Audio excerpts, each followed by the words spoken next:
I created a deep learning system that lets me control the flight of a drone using gestures.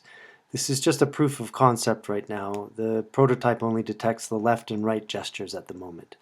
I'd like to add gestures that have the drone go forwards, backwards, up, down, take off, and land.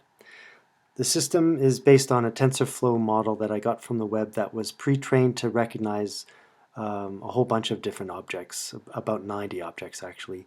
So things like chairs, people, cars, airplanes, traffic lights, fire hydrants, lots of animals like birds and cats and elephants.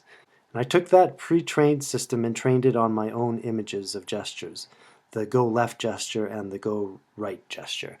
Once I got the neural network working, I used it to recognize my gestures and control the drone. I trained the neural network on a GPU that I rented from Amazon, but then I simplified that neural network so that it can run on a Raspberry Pi.